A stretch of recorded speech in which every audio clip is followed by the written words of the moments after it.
நடந்து முடிந்த தேர்தலில் ஆட்சி அமைப்பதற்கான பெரும்பான்மையை ஆளுங்கட்சிக்கு மக்கள் வழங்காமல் போனாலும் திராவிட முன்னேற்ற கழகத்துடைய தலைமையில் தேர்தலை சந்திச்சு வென்ற தோழமை இயக்க சட்டமன்ற உறுப்பினருடைய ஆதரவோடு ஆட்சி அமைத்திருக்கக்கூடிய புதிய அரசிற்கும் மாண்பு முதலமைச்சர் அவர்களுக்கும் என்னுடைய வாழ்த்துக்களை நான் மீண்டும் தெரிவித்துக் கொள்கின்றேன். இந்த நேரத்தில் இன்னொரு விஷயத்தையும் இங்க நினைவுபடுத்த விரும்புகிறேன்.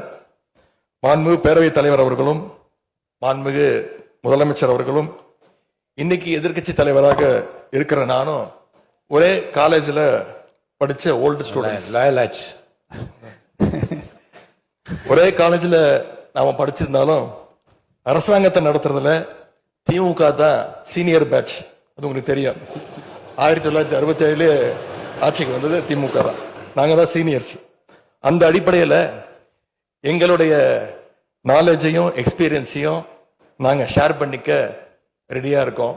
அதை ஏத்துக்க நீங்களும் தயாராக இருங்க. நன்றி, வணக்கம்.